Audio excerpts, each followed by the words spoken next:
안녕하세요. 저는 가장 힘들 때 사람을 버린 여자입니다. 사람이 가장 힘들 때 버리는 것만큼 의리 없고 비겁한 일도 없다죠. 그런데 제가 바로 그런 사람이 될 줄은 예전엔 상상도 못했습니다. 대체 무슨 이유에서 그런 짓을 저질렀는지, 제가 왜 그런 비정한 사람이 되었는지, 그 잊지 못할 사연에 대해 지금부터 속 시원히 말씀드려 볼게요. 끝까지 함께 해주신다면 감사하겠습니다.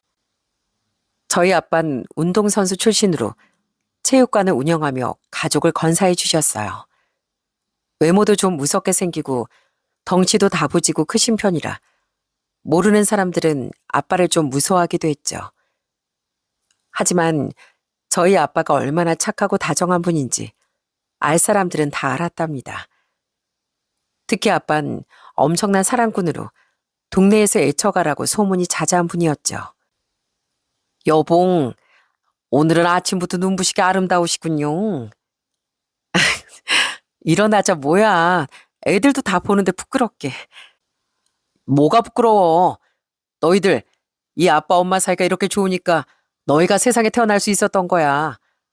특히 고생고생해서 너희들 낳아주신 엄마한테 항상 감사해야 돼. 알겠지? 금슬 좋은 부모님을 보며 자라는 일은 행복했습니다. 때론 정말 닭살이 돋기도 했지만 그런 부모님을 보며 자랐으니 자연스레 저도 행복한 가정에 대한 꿈이 생기더라고요.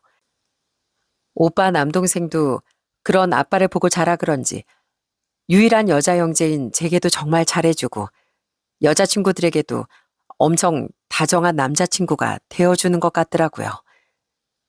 오빠는 우리 3남매 중 가장 먼저 결혼했는데 아빠보다 더하면 더했지 결코 덜하지 않은 애처가로 변해갔죠. 그렇게 행복하게 사는 오빠네를 보며 더더욱 전 좋은 가정을 꾸리고 싶다는 마음이 커져갔습니다. 가은아, 내 손 잡고 내려와. 서두르면서 내려오면 넘어져. 식당 계단 몇 칸이나 된다고 그걸 걱정하나. 그 모습만 봐도 자네가 우리 가은이를 얼마나 아껴주는지 알겠구먼. 가은이가 아주 마음에 쏙 드는 사윗감을 데려왔어. 그렇게 행복한 가정을 꿈꾸던 전 정말 아주 다정한 사랑꾼을 만나 30대 초반의 나이에 결혼했습니다. 저보다 5살 많았던 남편은 제가 살던 지역의 시 공무원으로 저를 보는 눈에서 항상 꿀이 뚝뚝 떨어지던 사람이었죠. 부모님도 제 형제들도 그런 남편을 보자마자 정말 마음에 들어 했습니다. 제가 결혼할 때 부모님은 오빠에게 그러셨듯 1억 5천만 원을 지원해 주셨습니다. 체육관 벌이가 많진 않으셨지만 늘 공부하시던 재테크로 아빤 돈을 좀 불려두셨어요. 자식들 결혼할 때 최소한 1억씩은 해주고 싶고 엄마 둘이 노후도 여유롭게 보내고 싶으시다면서요. 그런 아빠 덕분에 저와 남편은 저희 지역에서 꽤 괜찮은 아파트에 신혼집을 장만할 수 있었답니다. 저와 남편이 모은 돈도 합해서요. 저희 지역은 서울이 아니라 그렇게 집값이 비싸진 않았거든요. 오빠, 무슨 축의금을 이렇게 많이 줘. 내가 오빠한테 줬던 것보다 너무 많잖아. 동생 결혼하는데 오빠가 이 정도는 해줘야지. 너도 나중에 막내 결혼할 때 좀 더 보태줘. 그럼 되지. 그리고 네 새언니가 먼저 하나뿐인 신우이한테 그 정도는 해줘야 된다고 성화였어. 난 네 새언니 말에 못 이긴다. 오빠 동생은 돈을 앞에 비싼 TV를 사주더니 축의도 따로 넉넉히 해주더라고요. 특히 오빠는 오빠가 결혼할 때 제가 줬던 축의금보다 더 많은 돈을 얹어줬더라고요. 오빠에게도 새언니에게도 동생에게도 정말 너무 고마웠죠. 이렇게 친정 식구들이 많이 도와준 반면 시댁에선 따로 도움을 받지 못했습니다. 시골 사시던 시부모님은 형편이 좋지 않으셨거든요. 그나마 서울에서 아르바이트를 하며 힘들게 연극 생활하던 시누이가 미안하다는 말과 함께 30만 원을 주더라고요. 하나뿐인 오빠 결혼하는데 더 보태주고 싶었는데 죄송해요, 새언니. 제가 너무 능력이 없어서. 30도 큰 돈이죠. 너무 고마워요, 아가씨. 저는 그런 착한 시누이가 참 좋았습니다. 저와 동갑인데도 꼬박꼬박 언니 하며 존중해주는 모습이 고마웠고 자기 꿈을 향해 열심히 달려나가던 모습이 참 멋져 보이더라고요. 그래서 가끔 서울에 올라가면 먹을 것도 사주고 생활비도 손에 좀 쥐어주곤 했어요. 직접 만나지 않아도 한 번씩 시누이 계좌로 돈을 보내주기도 했고요. 새언니, 이런 거 안 보내셔도 돼요. 죄송해서 매번 어떻게 받기만 해요. 전 드릴 것도 없는데. 저 투자하는 거예요, 아가씨. 아가씨 배우를 성공하면 나 모른 척하기 없기에요. 시누이도 남편도 시부께서도 그런 제게 고마워했는데요. 유일하게 시모만이 제게 이런 식으로 말하곤 하더군요. 며느리가 시누이 챙기는 건 뭐 당연한 거 아니니? 당신은 뭘 그런 걸로 매번 고맙다고 해. 천냥빚도 말 한마디로 갚을 수 있다는데 당신은 말 한마디로 천냥빚을 질 사람이야. 세상에 당연한 게 어디 있어? 미안하다, 애미야. 시부는 그런 시모 대신 제게 사과해 주시긴 했지만 기분이 나쁜 건 어쩔 수 없었습니다. 시모는 착하고 직업도 공무원인 자신의 아들을 정말 자랑스러워하던 분이었어요. 그런데 제가 결혼할 때 친정의 지원을 많이 받아오자 자기 아들 기죽일까봐 걱정이 됐던 거죠. 시모는 절 볼 때마다 입버릇처럼 이렇게 말하곤 했거든요. 너 집에 돈 좀 있다고 네 남편 기죽이고 살면 안 된다. 여잔 자고로 돈을 벌든 안 벌든 남편 내조 잘하고 집안일도 야무지게 해내야 사랑받는 거야. 어머니, 집사람이 무슨 제 기를 죽여요. 저는 집사람이 아무것도 할 줄 몰라도 사랑할 거예요. 그리고 요즘엔 남자도 집안일을 해야 사랑받는 거지. 손 하나 까딱 안 하고 살면 소방맞는다니까요. 오빠 말이 맞아, 엄마. 왜 자꾸 괜한 말을 해서 새언니 기분 상하게 만들어. 새언니가 평소에 오빠한테 알아서 얼마나 잘하는데. 맞벌이 하면서 딸도 야무지게 키워. 살림 똑부러지게. 오빠가 새언니 덕분에 얼마나 행복하게 살고 있는데. 미안해요, 새언니. 우리 엄만 세상에서 오빠가 제일 잘난 사람인 줄 알아서 그래요. 흥, 사람 일을 모르는 거야. 우리 보는 앞에서만 잘하면서 사는 척하고 뒤에선 중건이 집에 돈 없다고 무시하면서 살고 있을지 누가 아니? 우리 중건이도 너무 무르고 착해서 다 당해줄 텐데. 아무튼 애미 너 항상 내 말 명심해야 돼. 어머님, 누차 말씀드리지만 저희 서로 배려해주면서 잘 살고 있어요. 제가 왜 남편을 무시하겠어요. 너무나 소중한 제 남편인데요. 내조도 제가 할 수 있는 선에서 잘하려고 노력하고 있으니까 걱정하지 마세요. 남편부터 시작해 다른 가족은 모두 제 편이 되어주니 저도 시모에게 적당히 내내하며 시댁의 도리도 잘하고 살 수 있었어요. 굳이 나를 세우는 것보단 그렇게 집안의 평화를 지키는 편이 낫다고 생각했거든요. 물론 제가 그럴 수 있었던 건 남편 또한 저희 친정에 정말 잘해줘서였기도 해요. 오메나, 이 집안 사이를 아주 잘 들였네, 잘 들였어. 장모 한갑이라고 사이가 춤까지 준비해놨네. 우리 사이 멋지지? 아주 보기만 해도 예뻐 돌아가시겠어. 우리한테도 이렇게 잘하는데 우리 가은이 말엔 완전 껌뻑 죽는다니까. 남편은 저희 아빠 체육관 앞까지 놀러가 저 없이도 소주 한잔하고 오기도 하고 저희 엄마 환갑잔치 때 노래뿐 아니라 춤도 2곡이나 췄었습니다. 친척들도 엄마의 친구분들도 저 집 사이가 아주 최고라며 손뼉을 치셨죠. 오빠나 동생은 서울에 살아 자주 만나지 못했는데 그래도 만나면 남편은 마치 자기가 오빠와 동생의 친형제인 것처럼 정말 허물없이 잘 지내더라고요. 그리고 무엇보다 남편은 저와 저희 딸에게 정말 잘했습니다. 여보 나왔어. 어머, 오늘 회식 있다더니 왜 이렇게 빨리 들어왔어? 근데 왜 그렇게 다급하게 들어와? 오늘 회식하면서 먹은 찜닭이 너무 맛있는 거야. 그래서 당신한테도 먹여주고 싶어서 하나 포장해달라고 했어. 2차도 안 가고 식기 전에 오려고 택시에서 내리자마자 좀 뛰어왔지. 나 잘했지? 채윤아, 우리 딸 아빠하고 목욕할까? 이것 봐라. 우리도 같이 목욕하자고 하네. 여보, 채윤이 내가 시킬게. 당신은 좀 쉬고 있어. 남편은 어딜 가나 제 생각부터 해주던 다정한 사람이었어요. 점심시간에도 갑자기 맑은 하늘을 보니 제 생각이 났다며 전화를 걸기도 하고 회식하다 말고 져줄 음식을 포장해 집으로 달려오기도 했죠. 어린 저희 딸도 어찌나 잘 챙겼는지 모릅니다. 저희 딸이 유독 엄마 껌딱지라 제가 많이 힘들어했는데 어떻게든 딸을 어르고 달래 절 쉬게 해주려 많이 노력하기도 했죠. 또 어딜 가나 그렇게 아내인 제 자랑을 해주기도 하더라고요. 장모님, 이거 사진 보실래요? 이번에 집사람이 만들어준 전골인데요.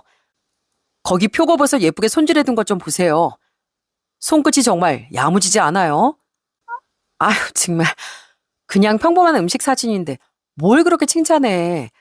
나 민망해. 사람들이 밖에 나가면 팔불출이라고 한다고. 도라, 네 아빠도 전에 밖에 나가면 꼭 저랬어. 아유, 어떻게 딱 네 아빠처럼 다정한 남편을 만났니? 고맙네, 황서방. 우리 가은이 많이 아껴줘서. 제가 더 감사하죠. 집사람이 저한테 얼마나 잘해주는데요. 그런 집사람을 낳아주고 키워주셔서 제가 항상 감사하고 있습니다, 장모님. 저희 부모님은 그런 사위를 정말 예뻐하셨습니다. 저 몰래 따로 용돈도 챙겨주시기도 하더라고요. 이렇게 남편이 저와도 친정 식구들과도 잘 지냈기에 저도 시모에게 잘하려고 노력할 수 있었던 거죠. 하지만 그런 제 노력에도 결국 시모와 제 관계는 악화되고 말았어요. 저는 결혼한 지 5년 뒤 운이 좋게 전보다 훨씬 크고 좋은 회사로 이직했었습니다. 연봉도 많이 올라가면서요. 나름대로 저희 지역에서 다닐 수 있는 회사 중 정말 좋은 곳이었기에 너무 기쁘더라고요. 남편이 시댁에 갔던 날 그런 제 자랑을 했었습니다. 우리 집사람 진짜 대단하죠? 착하지 예쁘지 거기다 능력까지 좋다니 이런 완벽한 며느리가 어디 있어요. 전엔 그냥 비슷했는데 이젠 집사람 연봉이 저보다 훨씬 높다니까요. 시부와 시누인 축하한다며 박수도 쳐주더라고요. 그런데 시모는 입을 삐죽하더니 또 초를 치는 겁니다. 여자가 머리가 저렇게 커져서야 아주 남편을 잡아먹겠네. 잡아먹겠어. 여자가 할 수 있는 자랑은 남편 자랑, 자식 자랑 이런 거지. 뭐 대단한 능력이라고 돈벌이를 자랑하니? 네가 그렇게 돈 잘 버는 거 다 우리 중건이가 외조 잘해준 덕분이야. 그거 잊지 마. 그까지 돈 몇 푼 좀 번다고 우리 아들 밥이라도 굶겨봐라. 내가 가만두나. 시모는 제가 남편보다 연봉이 높아진 게 정말 마음에 안 들었던 겁니다. 그땐 너무 기분이 나빠 평소처럼 내내가 안 되더라고요. 남편과 다른 가족들도 당황해서 시모에게 한 소리씩 하긴 했지만 그날은 저도 한마디 안 하곤 못 참겠더라고요. 어머님, 제가 저희 친정에서 도움받은 것도 제가 남편보다 돈 잘 버는 것도 다 그렇게 마음에 안 드세요? 그럼 저 친정에서 받은 것 남편이랑 같이 대출받아서라도 다 반납하고 올게요. 그리고 제가 남편 기죽일까봐 그렇게 걱정되시면 그냥 회사도 그만두고 남편 외벌이로 살고요. 정 돈 부족해지면 남편이 막노동이든 대리운전이든 해서 제 벌이를 메꿔 오겠죠 뭐. 그럼 속 시원하시겠어요? 뭐라고? 얘가 지금 뭐라는 거야? 그동안 어머님이 계속 그러시는 거 그래도 아랫사람인 제가 좀 굽히는 게 현명하다고 생각해서 그냥 알겠습니다 했던 거예요. 근데 제가 남편을 잡아먹겠다는 말까지 하시고 계속 그렇게 저 못마땅해 하실 거면 차라리 그 편이 낫지 않겠어요? 저도 속편히 애 키우고 내조하면서 어머니 말씀처럼 살면 어머님한테 그런 말 들을 필요도 없고 좋잖아요. 저 그렇게 살면 될까요? 그러면 어머님이 만족하시겠어요? 저도 정말 참다 억울해서 말씀드리는 거예요. 너 지금 이 시애미한테 대드니? 얘 목청 키우는 것 좀 봐. 기가 막혀서 정말. 제 말이 뭐가 틀렸어요? 제가 솔직히 뭘 잘못했나요? 따지고 보면 제가 친정에서 도움 받아온 덕에 어머님 아들이 대출 안 받아도 됐던 거잖아요. 또 제 연봉이 높아지면 남편도 그만큼 넉넉하게 살 수 있는 건데 대체 제가 뭘 잘못한 거냐고요. 그래도 전 시어머니라고 다 참고 효부 노릇하려고 노력했는데 바로 그게 잘못이었던 것 같네요. 제가 우습게 보여서 지금 어머님이 저한테 그런 막말도 서슴없이 하셨을 테니까요. 저 앞으로 전처럼 바보같이 참고만 안 살 겁니다. 처음 보는 사납쟁이 같은 모습에 시몬 아무 말도 못하고 하, 차 하는 말만 반복하더군요. 남편은 제게 사과하며 시모에게 불같이 화를 냈고요. 그날 이후 시모는 더는 제게 저런 말을 하지 못했습니다. 아마 시부께서 시모에게 크게 화를 내신 것 같더라고요. 게다가 제가 정말 일을 그만두면 남편만 고생일 테니 더더욱 조심스러워진 거겠죠.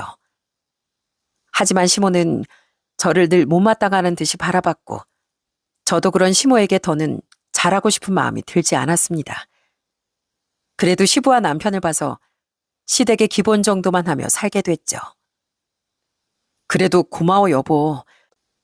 계속 우리 어머니한테 며느리 노릇해줘서 내가 어쩌다 당신처럼 사려기고 착한 아내를 만났을까? 그럼에도 불구하고 전 여전히 남편과는 잘 지냈습니다. 남편은 갈수록 더 가정적이고 다정한 남편이 되어주었으니까요. 그런데 이직 사건으로부터 2년 정도 지난 어느 날부터 갑자기 남편이 호구한 날 술을 먹고 들어오기 시작하더군요. 여보, 나왔어. 내가 못 살아 정말. 오늘은 또 술을 얼마나 마신 거야? 괜찮아? 등 두드려 줄게.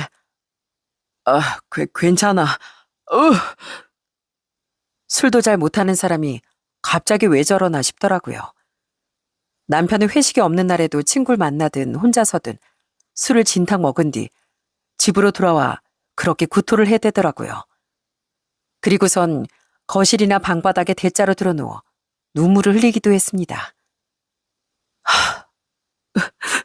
사는 게 너무 힘들다 여보. 나 너무 괴로워. 대체 무슨 일인데 그래? 당신 진짜 무슨 일 있었지? 왜 말을 안 해? 그냥 요즘 직장에 이상한 민원도 많이 들어오고 위에서 많이 깨져서 그래. 내가 직장일 말고 힘들 일이 뭐가 있겠어? 그래서 그런 거니까 신경 쓰지 마. 나 좀 내버려 둬줘, 여보. 생전 안 그러던 사람이 그러는 데는 분명 이유가 있지 않겠습니까? 너무 걱정이 되더라고요. 자면서도 막 눈물을 흘리고 이기지도 못할 술 때문에 숙취에 시달리기도 하는데 도통 영문을 모르겠으니 답답해 미칠 노릇이었죠. 그냥 직장일이 너무 힘들어서 그렇다는데 뭐 얼마나 힘든 일이 있었는지도 말해주지 않으니 참 답답하더라고요. 아내로서 함께 아픔을 나눠주고 남편의 힘듦을 더 이해해주고 싶었거든요. 건강이 상하니 적당히 먹으라는 말을 하긴 했지만 그래도 한동안 전 남편을 내버려 두었습니다. 남편을 믿었던 만큼 이 사람이 말을 안 하는 데는 이유가 있겠지 하고 생각했던 거죠. 북엇국도 끓여주고 다 뒤집어졌을 속을 위해 순한죽도 끓여주며 전 그렇게 남편을 챙겨주려 노력했어요. 하지만 그런 이해와 반대로 걱정이 되는 건 어쩔 수 없겠더라고요. 여보, 안주라도 좀 챙겨가면서 술 마셔. 웬만하면 좀 적당히 먹고, 그러다 진짜 당신 건강 크게 상해. 당신이 아프면 내 가슴이 얼마나 찢어지겠어. 알겠어. 미안해. 근데 나 당분간은 이대로 좀 더 그냥 내버려 둬줘. 나 혼자 좀 있고 싶어. 평소 같았으면 제게 걱정 끼치는 것조차 싫어했을 사람이었는데 정말 무슨 일이 제대로 있긴 있구나 싶더라고요. 그렇게 몇 달이 지났던 어느 날 기어코 사달이 일어났습니다. 피잖아 여보. 여보. 남편은 그날 집에서 혼자 술을 마셨는데요. 술을 마시다 그만 피가 섞인 구토를 하더니 어지러운 듯 그대로 쓰러지고 만 겁니다. 정신을 잃은 건 아니었지만 얼굴이 창백해져선 스르륵 주저앉더라고요. 전 경악하며 얼른 구급차를 불렀고 남편은 우선 입원 조치가 된 뒤 다음날 내시경을 받았습니다. 그때 의사 선생님은 불길한 말씀을 하시더라고요. 조금 의심되는 부위가 보여서 조직 검사를 했어요. 검사 결과 며칠 뒤 나올 예정이니 그때 외래 진료에서 확인하시죠. 남편은 퇴원을 했고 우린 불안한 마음으로 검사 결과를 기다렸습니다. 그리고 며칠 뒤 우린 아주 충격적인 검사 결과를 듣게 됐어요. 위암이요? 제가요? 네, 조직 검사 결과 위암이 맞습니다. 다만 다행히도 아주 초기 단계에서 발견됐습니다. 남편분이 피를 토하신 건 종양이 있던 부위 점막이 술 때문에 자극을 받아 출혈이 생겼기 때문이고요. 지금 단계라면 수술만으로도 완치를 기대할 수 있으니까 지나치게 비관하지 않으셔도 됩니다. 남편은 위암 1기 판정을 받았던 거예요. 의사는 이렇게 초기에 발견되는 경우는 드물다며 천운이었다고 말하더라고요. 저도 그렇다고 생각하긴 했지만 남편은 집으로 들어와 정말 어린애처럼 엉엉 울었습니다. 아무리 초기라도 암은 암이잖아. 나중에 재발될 수도 있는 거고. 완치될 확률이 높다잖아. 너무 걱정하지 말고 우선 수술부터 잘 받자. 어? 항암도 안 받아도 될 것 같다니까. 너무 힘들진 않을 거야. 내가 옆에서 잘 이겨낼 수 있도록 도와줄게. 당신이 자꾸 우니까 나도 자꾸 눈물 나잖아. 울지 마, 여보. 다 잘 될 거야. 그래도 암이 뭐야, 암이. 왜 하필 나한테 이런 일이 생긴 거야? 요즘 나 진짜 되는 일이 하나도 없는 것 같아. 왜 자꾸 자신에게 힘든 일이 생기냐며 남편은 눈물을 멈추지 못했어요. 저는 그런 남편을 끌어안고 함께 흐느끼며 달래줬죠. 이후 남편은 직장에 병가를 냈고 바로 저희 지역에 있는 대형 병원에 수술을 예약했습니다. 예약이 많이 밀려 있었는데 그래도 남편은 3주 뒤 수술을 예약할 수 있었어요. 그렇게 수술 날을 기다리며 남편은 필요한 검사들을 받기 위해 병원을 왔다 갔다 해야 했는데요. 저는 회사에 휴가를 내고서라도 직접 차를 몰아 남편을 병원에 데리고 다녔습니다.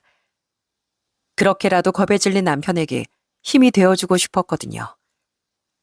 그렇게 남편의 수술이 약 일주일 뒤로 다가왔던 날, 남편은 시모에게 전화를 걸어 더 늦기 전에 자신의 암 소식을 알리더라고요. 어머니, 저 위암이래요. 저 며칠 뒤에 수술 받아요. 뭐? 네가 암이라고? 얼마나 심각하대, 다행히 일기에 기적적으로 발견됐대요. 그러니 너무 걱정은 마세요. 아버지께도 말 좀 잘 전해주시고요. 아이고, 일기든 이기든 어쨌든 그 무섭다는 암 아니냐. 착하게 살던 네가 왜 하필 그런 무서운 병에 걸렸어? 남편이 암이라는 말을 듣자마자 시모는 오열을 하더라고요. 잠시 뒤 시모에게서 전화를 바꾼 시부께서도 크게 놀라셨는지 울먹거리는 목소리를 감추지 못하셨죠. 그 뒤 우린 저희 친정에도 남편의 소식을 알렸고 같은 지역에 살던 저희 부모님은 저희 집까지 한달음에 달려와 남편을 끌어안고 위로를 해주셨습니다. 그래도 그렇게 일찍 발견됐다니 하늘이 도왔네. 하늘이 도왔어. 진즉 말하지. 그럼 우리가 뭐라도 더 챙겨줬을 텐데. 너무 겁먹지 말게. 응, 다 잘 될 거야. 감사해요, 장인어른, 장모님. 가은아, 무슨 병이든 안정이 제일 중요한 법이니까 네가 황서방을 잘 챙겨줘야 한다. 알았지? 부모님은 제게 남편을 잘 챙겨주라고 당부하신 뒤 눈물을 훔치며 집으로 돌아가셨습니다. 그날 밤 남편이 평소보다 일찍 잠든 사이 전 한참을 잠 못 들고 뒤척였어요. 남편에게 다 잘 될 거라고 위로했지만 실은 저도 많이 심란했었죠. 남편이 더 겁을 먹을까 봐 티를 내지 않으려 노력했던 것뿐이었어요. 결국 전 잠들길 포기하고 잠시 집 밖을 산책하며 마음을 다스렸답니다. 어차피 다음 날은 주말이었으니 일찍 잠들 필요도 없었고 집에서 서성거리자니 남편이 또 깰까 봐 마음이 쓰였거든요. 그러다 문득 그날 남편을 병원에 데리고 다녀왔을 때 핸드폰을 뒷좌석에 두고 내렸던 게 생각나더라고요. 내가 정신이 없긴 없었네. 그걸 다 까먹고. 저는 집에서 차키를 챙겨 차로 향했습니다. 저는 바로 뒷좌석 문을 열고 핸드백을 챙겼어요. 그런데 핸드백이 있던 곳 뒤쪽에 웬 휴대폰 하나가 끼어 있더군요. 웬 휴대폰이지? 내 건 여기 있고 남편 건 아까 침대 옆에 있는 거 봤는데? 이게 뭔가 싶어 저는 휴대폰을 살펴봤습니다. 비밀번호도 잠겨 있지 않았거든요. 전 우선 통화 목록을 살펴봤는데 그곳엔 온통 우리 세이라고 적힌 사람뿐이었어요. 그 다음 사진첩을 열어본 전 숨을 헉하고 들이마셨어요. 뭐야? 이거 내 남편이잖아? 대체 이 여자 누구야? 그 사진첩은 남편과 웬 30대 초중반 정도로 보이는 여자가 함께 찍힌 사진들로 가득했어요. 성형티가 많이 나긴 했지만 예쁘장했던 그 여잔 남편과 마치 연인 사이인 듯 다정한 포즈를 연출하고 있었고요. 심지어 어느 사진엔 아주 진한 스킨십을 하는 장면까지 찍혀 있더군요. 이건 아무리 눈을 씻고 다시 봐도 남편이 바람을 피우고 있다고밖에 생각되지 않았죠. 손이 부들부들 떨리고 눈에서 눈물이 후두둑 떨어지더군요. 다른 사람은 몰라도 제 남편이 그럴 거라곤 정말 상상조차 못했으니까요. 바람을 피우면 보통 티가 난다는데 제 남편은 최근 술을 그렇게 마셨던 시기가 아니면 항상 저에게 최선을 다하던 사람이었습니다. 어떻게 제가 그런 남편을 의심할 수 있었겠어요? 그리고 사진을 살피던 전 또 다른 중요한 사실 하나를 알아냈습니다. 그 사진들 중엔 남편과 그 여자가 함께 골프장으로 보이는 곳에서 함께 찍은 사진도 있었거든요. 그런데 그 여잔 골프복이 아닌 골프장 캐디 복장을 하고 있더라고요. 아마 그 여잔 골프장 캐디인 것 같더라고요. 남편이 가끔 지인들과 비회원 일회 이용권을 사서 골프를 치러 가는 거야 알고 있었지만 설마 거기에서 바람이 났을 거라곤 상상조차 하지 못했네요. 저는 덜덜 떨리는 손으로 이번에 문자 내역을 찾아봤습니다. 그리고 그곳에서 전 그동안 남편이 그렇게 술을 퍼마시고 다닌 이유를 알아낼 수 있었어요. 세희야, 왜 내 전화 안 받아? 너 진짜 이렇게 나랑 헤어질 거야?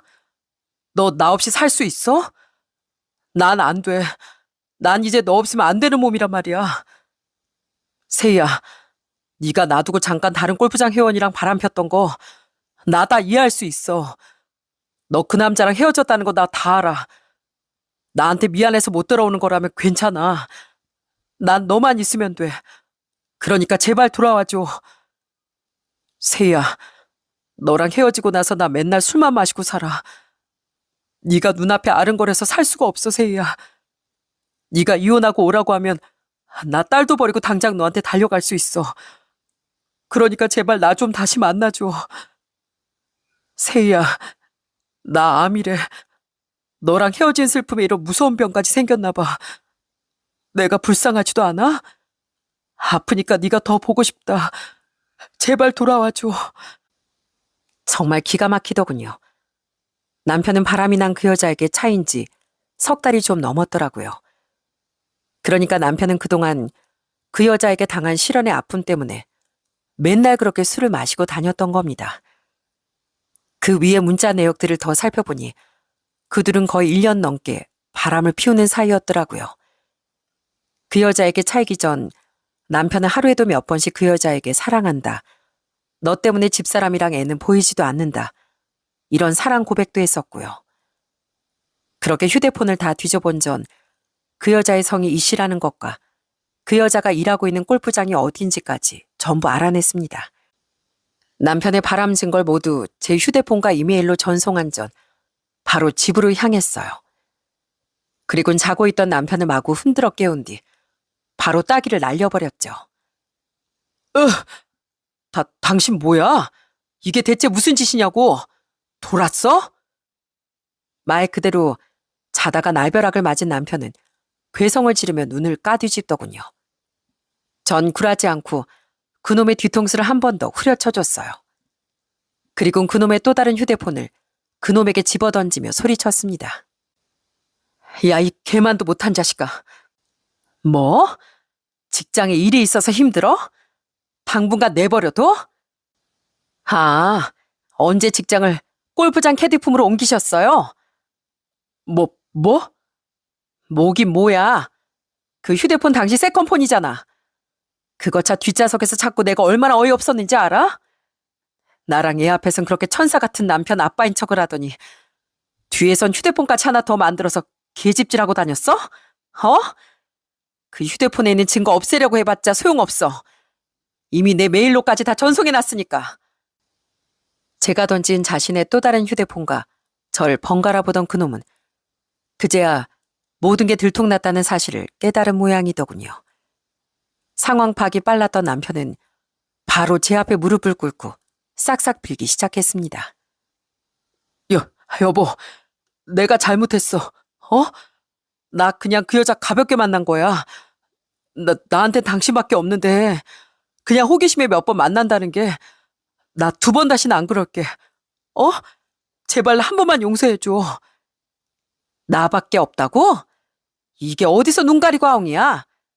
당신 그 여자 1년도 넘게 만났더만. 그 여자가 받아만 준다면 지금이라도 당장 나랑 우리 채훈이는 버리고 가겠다며? 차인 지 3달이 넘은 지금까지도 그 여자한테 매달리고 있던 주제 어디서 입에 침도 안 바르고 거짓말이야? 그게 그래도 어쨌든 지금은 그 여자 안 만나고 있잖아. 이제 나한텐 정말 당신뿐이라니까? 나 당신한테 진짜 잘했잖아. 이런 실수 한 번은 용서해 줄 수 있잖아. 그 여자가 바람나서 당신 뻥 차버렸으니까 못 만나고 있는 거겠지. 안 만나고 있긴 개뿔. 그 여자가 만나자고 했으면 바로 달려가서 만났을 거면서. 그래, 당신 나한테 잘했었지. 그래서 나도 당신 어머니가 나한테 그렇게 했어도 참고 며느리 도리 하고 살았던 거야. 암 걸린 당신 간병도 내가 최선을 다해 다 해주려고 했던 거고. 그게 부부니까. 근데 이젠 다 끝났어. 다른 여자한테 차인 주제 내가 끓여주는 북엇국 얻어먹고 내 앞에서 신세한탄했던 거. 당신 그거 나 농락한 거야. 알아? 난 그런 당신 절대 용서 못해. 여보, 제발. 나 아프잖아. 사람 제일 힘들 때 버리는 거 아니라잖아. 가뜩이 나는 이렇게 무서운데 이렇게 내가 제일 힘들 때 날 버리겠다고? 제발 그러지 마. 남편은 자신의 암까지 들먹이며 제게 용서를 구하려고 하더군요. 하지만 전 눈 하나 깜빡하지 않았습니다. 저는 남편에게 망설임 없이 이혼을 선언했어요.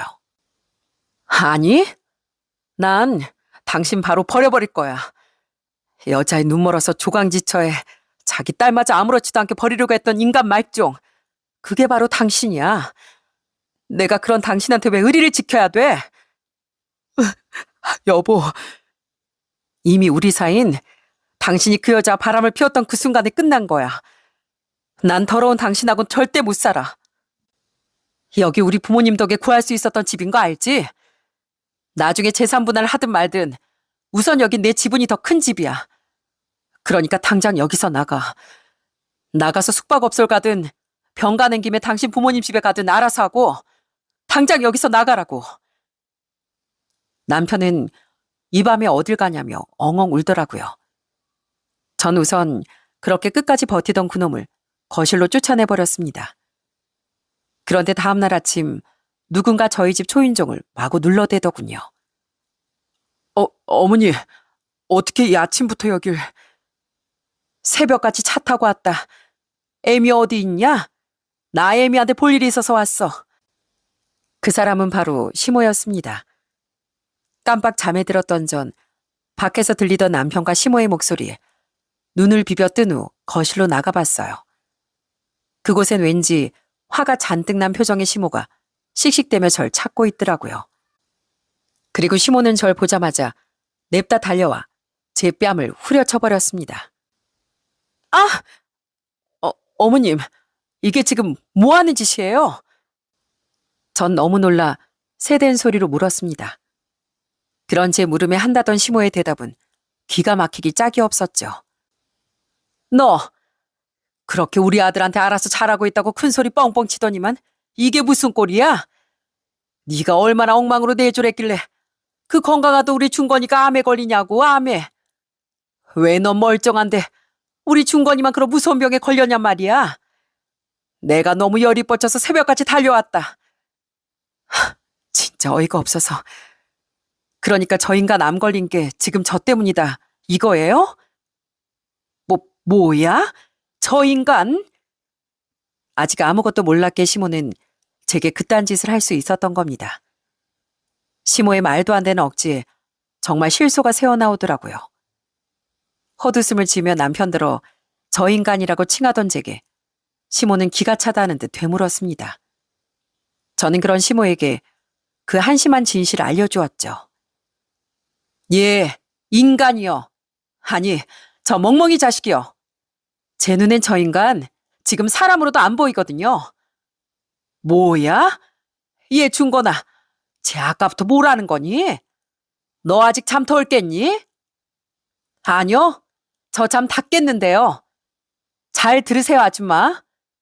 저 인간이랑 이혼하기로 해서 이젠 아줌마 며느리도 아니거든요. 뭐, 이혼? 네, 이혼이요. 저 인간이요. 1년 넘게 골프장 캐디랑 바람 피우고 있었대요. 세상 착한 남편인 척은 다 하면서 뒤론 더러운 호박실 까고 있었다고요. 그러다 3달쯤 전에 그 여자한테 차였대요. 그 여자가 바람이 났다네요. 제발 돌아와달라. 애도 아내도 다 버리고 너한테 가겠다. 이 난리를 치면서 그 여자한테 얼마나 매달렸는지 몰라요. 그 여자한테 차였다고 3달 넘게 그렇게 술까지 퍼마시고 다니다 결국 이 꼴이 난 거라고요. 아니, 지금 너 대체 무슨 말을... 못 알아들으셨어요? 이 인간 천벌 받은 거라고요. 조강지처럼 자기 자식 다 배신하고 바람 피우다가요. 그런데 그걸 가지고 내 탓을 해요? 야, 내가 네 엄마한테 손 못 대겠으니까 네가 한 대 더 맞아. 전 오만 가지 짜증을 다 내며 남편의 뒤통수를 전날처럼 팍 후려쳤습니다. 졸지에 손찌검만 한 번 더 당한 그놈은 멍청한 표정을 짓고 있던 자신의 엄마에게 마구 신경질을 내더라고요. 어머니 진짜 아무것도 모르면서 왜 일을 더 크게 만드세요? 안 그래도 집사람이 집 나가라는 거 어떻게든 버텨보고 있었는데. 아니, 난들 뭐 이런 일이 있는 줄 알았니? 아줌마 아들 입에서 나온 말 잘 들으셨죠? 저는 저 배신자 병수발 해줄 생각도 없고 바로 이혼할 거거든요. 마침 잘 오셨네요. 안방에 있는 저 인간 짐 대충 밤새 싸놨으니까 그거 들고 저 인간 데려가세요. 저 인간 차 타고요. 그렇게 세상 최고로 잘난 줄 알던 아줌마 아들 반품해 드릴 테니까요. 여보, 진짜 이럴 거야? 나 수술도 며칠 안 남았는데 꼭 이렇게까지 해야겠어? 그러니까 언제 버려도 상관없었던 나 말고 당신 엄마한테 간병 받으라고. 전 차라리 잘 됐다 싶어 남편을 시모 편으로 보내버리려고 했습니다. 그러자 이번엔 시모가 제게 사과라며 매달리지 않겠어요? 저기 애미야, 내가 뭔가 좀 오해했구나. 미안하다. 저기 우리 준건이가 저지른 잘못 나도 이렇게 사과하마. 어?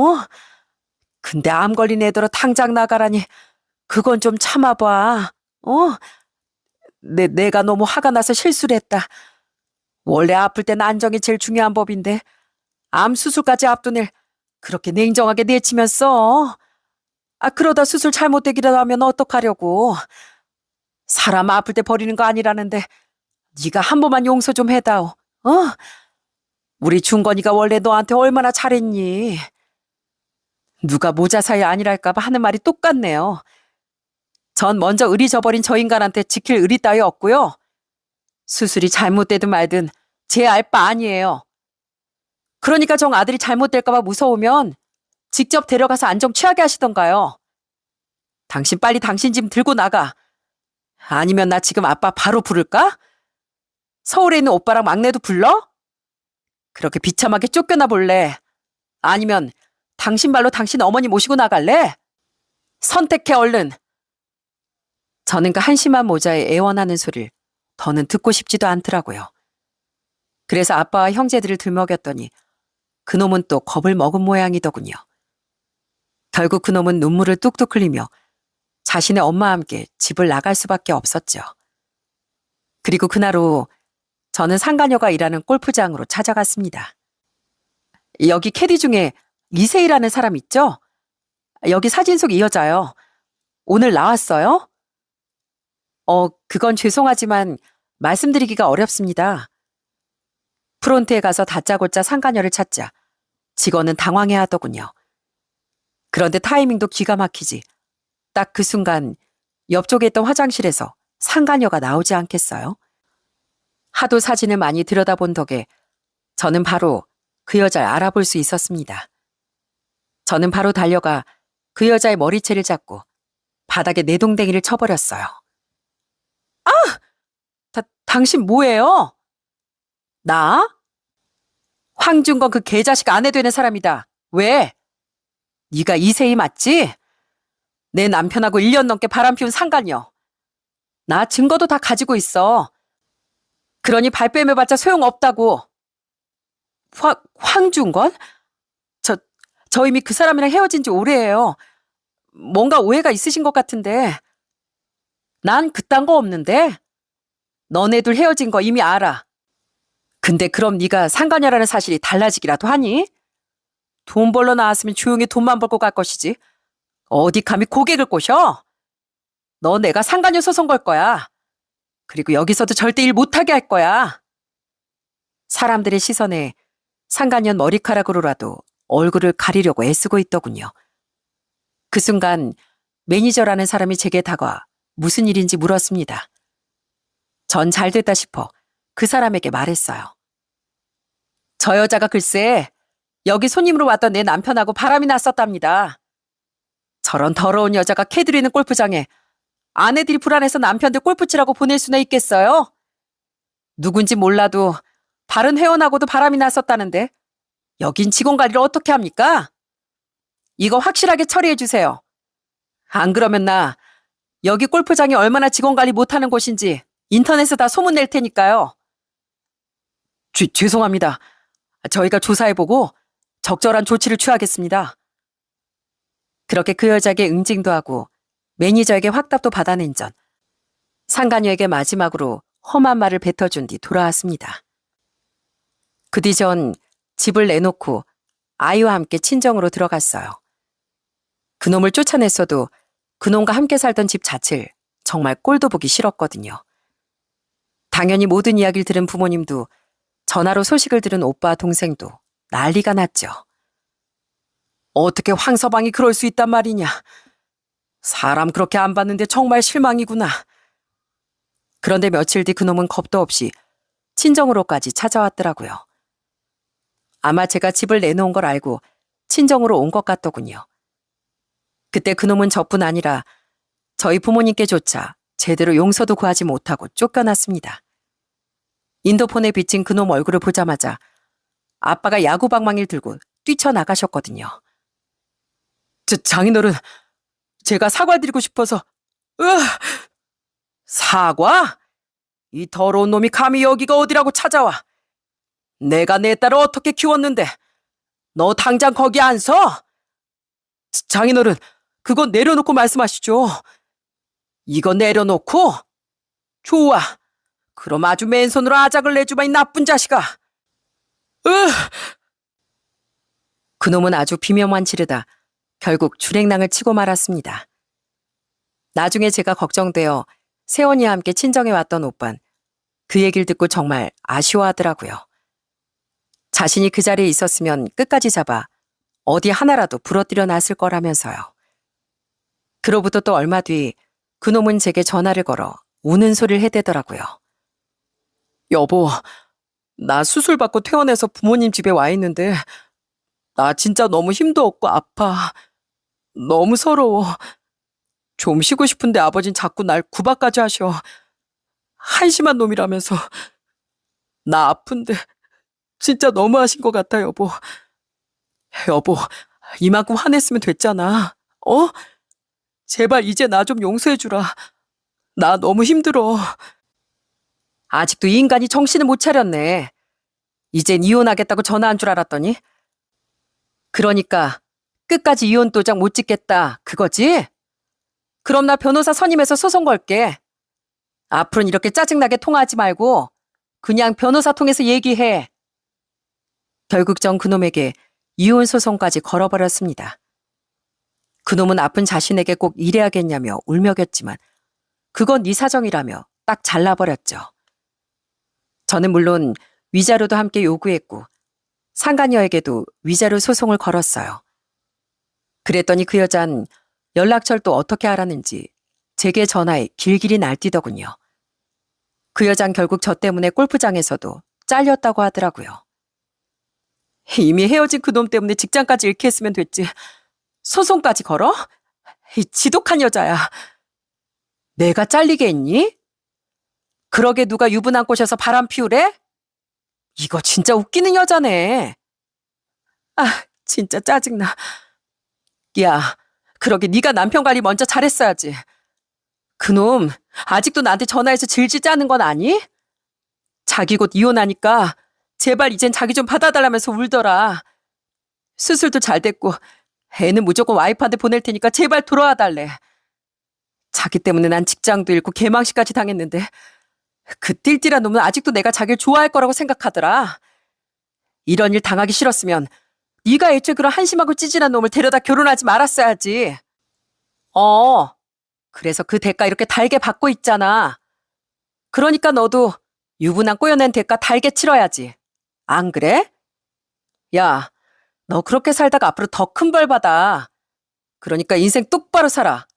여자 망신 그만 시키고. 정말 기가 막히더군요. 남편은 저와 그 여자 둘 모두에게 매달리고 있었던 겁니다. 진짜 뭐 이런 인간이 있나 싶더라고요.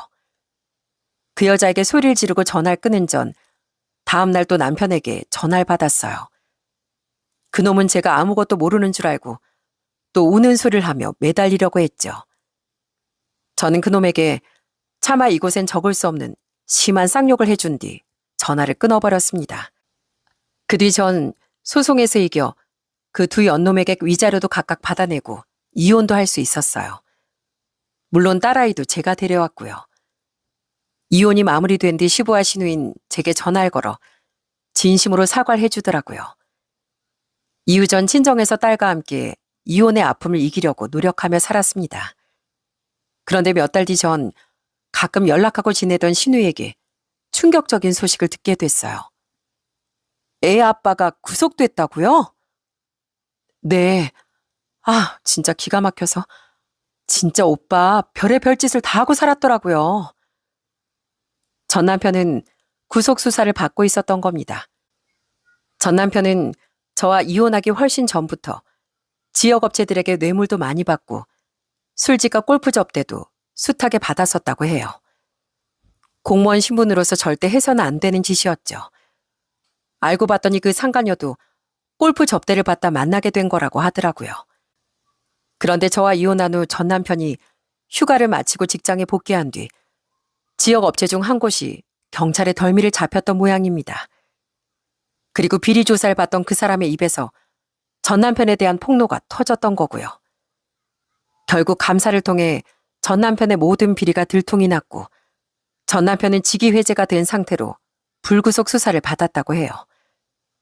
그러다 헤쳐먹은 게 많았던 건지 구속영장이 발부되었다고 하더군요. 아빤 집안에 수치라면서 한숨만 쉬고 엄마는 아주 난리가 났어요. 그렇게 자랑이던 공무원 아들이 감옥 가게 생겼다면서요. 진짜 이런 말하기 좀 그렇지만 새언니는 진짜 이혼 잘했어요. 시누인 집안이 발칵 뒤집혀졌다며 한숨을 쉬더라고요. 그렇게 앞에서 온갖 착한 척은 다 하고 살더니 바람 피우고 비리 저지르고 전 남편은 아주 속이 썩은 인간이었던 겁니다. 이후 결국 전 남편은 파면을 당했고 현재는 실형을 살고 있답니다. 절 배신한 벌을 두고두고 받길 바랬지만 정말 상상조차 못했던 처참한 결말이었죠. 차라리 이혼해서 아이가 아빠의 그런 모습을 못 보게 된 게 천만 다행이라는 생각이 들더라고요. 지금 저희 딸은 다행히 아빠를 찾지도 않고 잘 지내고 있어요. 처음엔 아빠를 그렇게 찾으며 울었는데 부모님과 제 노력으로 지금은 많이 안정된 상태랍니다. 오빠네와 동생도 종종 와서 저희 딸을 많이 챙겨주고 있고요. 아직 아이가 어려서 부모가 왜 이혼했는지에 대한 이유를 솔직하게 들려주지 못했어요. 그래도 언젠간 아이에게 진실을 알려줘야 할 텐데 우선 그때까지 아이의 마음을 보듬어주며 엄마로서 최선을 다해 살아갈 생각이에요.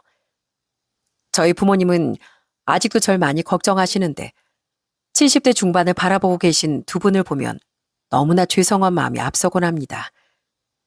새언니와 잘 사고 있는 오빠처럼 좋은 모습을 보여드렸어야 했는데 전 그러질 못했으니까요.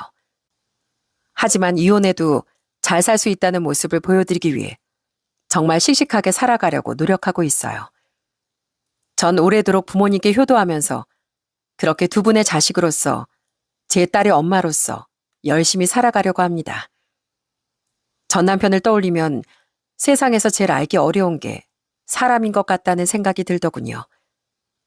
그렇게 착하고 순했던 사람이 뒤론 온갖 한심한 짓을 저지르고 살았을 줄 누가 알았겠어요?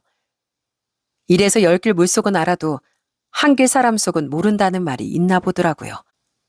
혹시 여러분 주위에도 제 전 남편처럼 양의 탈을 쓴 늑대가 있을지도 모릅니다. 그러니 늘 주위를 잘 살피시길 바래요. 저처럼 뒤늦게 뒤통수를 맞는 것보단 미리 알고 멀리하는 게 훨씬 나을 테니까요. 전 이만 여기서 사연을 마치겠습니다. 제 이야기 끝까지 들어주셔서 정말 감사합니다.